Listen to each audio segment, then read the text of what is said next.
Salut à tous et bienvenue sur l'amour du maillot. Aujourd'hui, on va commencer une série de contenus qui va parler principalement d'équipementiers. La vidéo d'aujourd'hui, ça va être simple, on va parler d'équipementiers à suivre pour les années à venir. Par équipementiers à suivre, j'entends évidemment des équipementiers qui ont le potentiel de devenir de grands équipementiers. On le verra dans une autre vidéo qui sera mise au format podcast, que des équipementiers qui avaient du potentiel et qui ont disparu, il y en avait plein. Aujourd'hui, on va donc axer la vidéo sur 5 équipementiers présents dans les grands championnats européens en 2022-2023 et on va voir un peu lesquels ont le potentiel pour percer par la suite. Avant de commencer la vidéo, surtout pensez à vous abonner à la chaîne, c'est super important pour l'aider à se développer. Vous, ça vous prend 2 secondes et moi, ça m'aide énormément. On va donc commencer avec les 2 premiers équipementiers qui sont présents au Portugal. Le premier équipementier dont je vais parler, c'est un équipementier qui s'appelle Skita. Skita, c'est un équipementier que je ne connaissais pas il y a encore très peu de temps.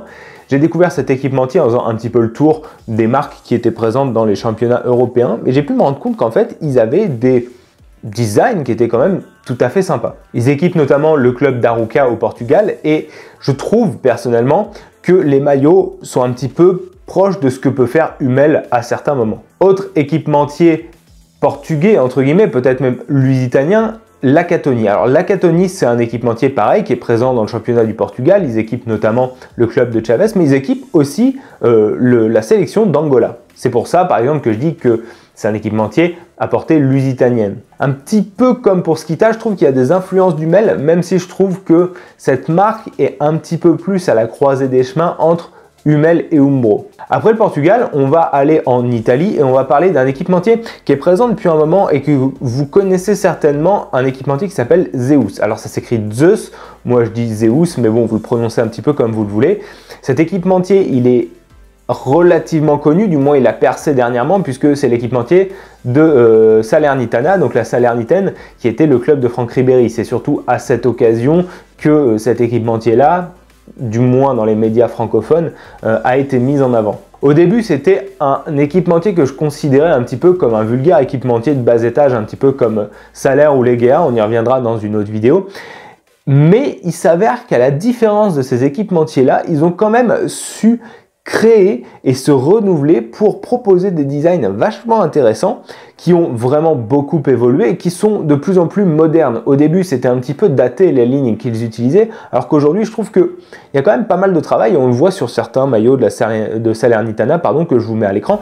Vraiment des maillots qui sont, je trouve, très très sympas, qui ont du caractère et que moi-même, je ne serais pas mécontent d'avoir dans ma collection. Avec eux, il y a du bon, il y a du moins bon, mais on constate quand même que sur les dernières années, il y a une certaine évolution, donc je trouve que ça fait partie des équipementiers à suivre pour les années à venir. Sur la deuxième marche, entre guillemets, du podium des équipementiers à suivre cette saison, on retrouve l'équipementier Craft. Alors l'équipementier Craft est présent en Ligue 1 puisque c'est l'équipementier du TFC depuis la saison 2021-2022.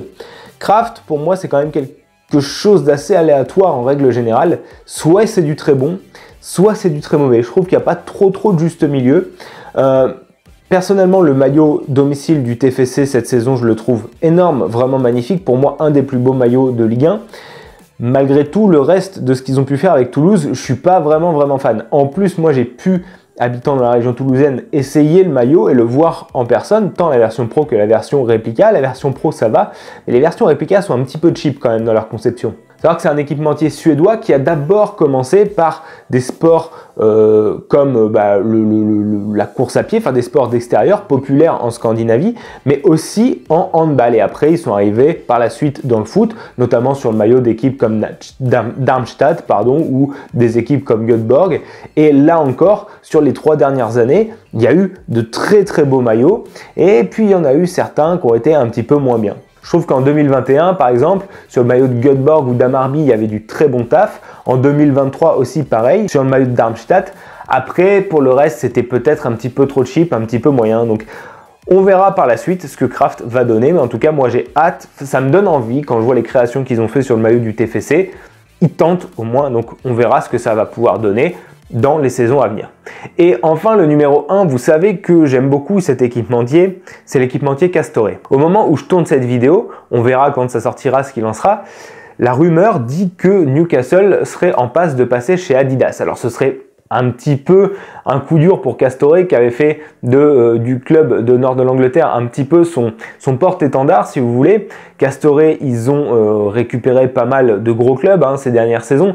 Ils avaient commencé sur le maillot des Rangers principalement, où là je les avais trouvés excellents, vraiment je trouve que tous les maillots Castore des Rangers sont réussis.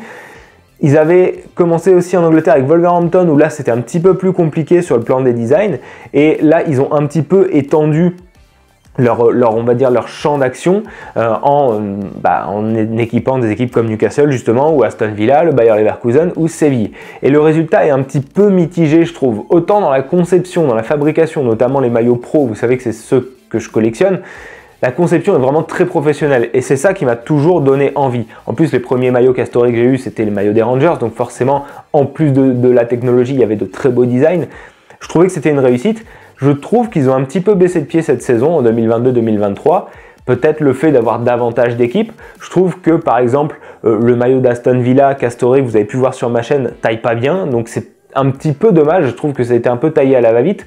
Et puis surtout, il y a des designs qui sont très aléatoires. Je trouve que par exemple les maillots de Séville cette année sont pas réussis. Les maillots du Bayer Leverkusen, ça va.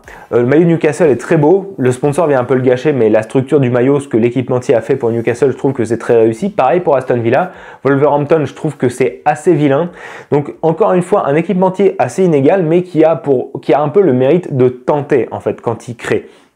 Donc on verra ce que ça va donner. S'ils perdent Newcastle, j'espère que c'est pas le signe du fait qu'ils commencent à se retirer du monde du foot parce que ça n'a pas percé. Si vous voulez revoir un petit peu comment a fonctionné la stratégie de percée de Castore, qui est un petit peu un ovni, qui est arrivé très récemment, je vous invite à aller voir la vidéo sur la chaîne de Gillian l'Exotalk, une vidéo que je vous mettrai en description, où il retrace le parcours de Castore, qui est vraiment arrivé comme un chien dans un jeu de quilles dans le monde du football. Donc en espérant que ce ne sera pas un passage éclair de l'équipementier anglais et qu'on les reverra faire d'autres créations par la suite. Donc voilà, c'est tout pour moi pour cette vidéo. J'espère que ça vous a plu. Pensez encore une fois à vous abonner à la chaîne, à mettre le pouce bleu pour que la vidéo soit mieux référenciée, la petite cloche pour être notifié de l'apparition des prochaines vidéos. Et nous, on se retrouve très vite pour d'autres vidéos de ce style.